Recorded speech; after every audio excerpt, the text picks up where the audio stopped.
Dear friends, today class la division of fraction பார்க்க போறோம். Sum 1, example 1.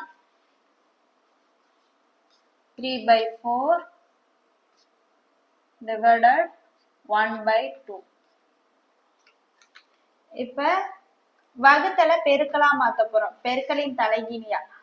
இந்த first இருக்கிற 3/4 அப்படியே எடுத்து எழுதிக்கிறோம். 3/4. இந்த வகுத்தல பெருக்கலா மாத்துனா இன்ட்டு போடணும். இது பெருக்கலின் தலைகீழ் வந்து 2/1.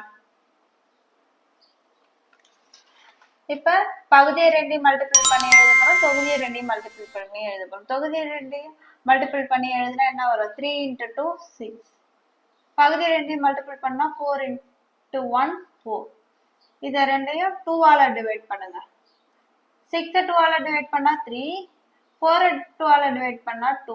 ஆன்சர் வந்து 3/2. இப்ப சம் 2. 4/3 divided 2/4. என்ன செய்ய போறோம்? Same procedure. இந்த 4/3 அப்படியே எடுத்து எழுத போறோம். இந்த டிவைடட மல்டிபிளா மாத்த போறோம். இந்த 2/4 பெருக்கலின் தலைகீழியா மாத்த போறோம். அப்பனா 4/2.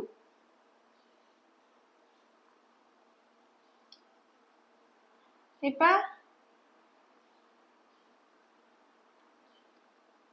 பகுதியில ரெண்டையும் மல்டிபிள் பண்ணி எழுதுனா 3 × 2 6. 4 × 4 16. இது ரெண்டையும் 2 ஆல மல்டிபிள் பண்ணுங்க. 16 2 ஆல மல்டிபிள் பண்ணா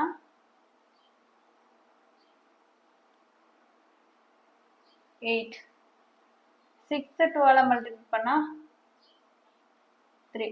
ஆன்சர் வந்து 8/3. இப்ப அடுத்த சம் 3. 2/8 வகுத்தல் 4/6.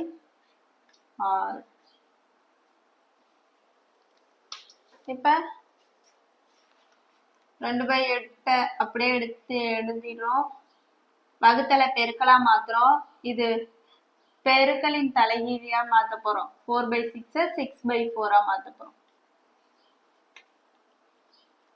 இப்ப மல்டிபிள் பண்ணி எழுதிப்போம். பகுதியை ரெண்டுத்தையும் மல்டிபிள் பண்ணி எழுதிப்போம். தொகுதியை ரெண்டுத்தையும் மல்டிபிள்.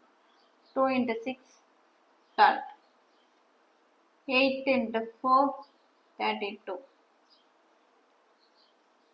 ரெண்டையும் 2 ஆல டிவைட் பண்ணுங்க. ஃபர்ஸ்ட் 2 ஆல டிவைட் பண்ணா 6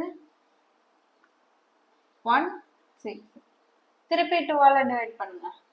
2 ஆல டிவைட் பண்ணா 3 8. ஆன்சர் என்ன? 3/8.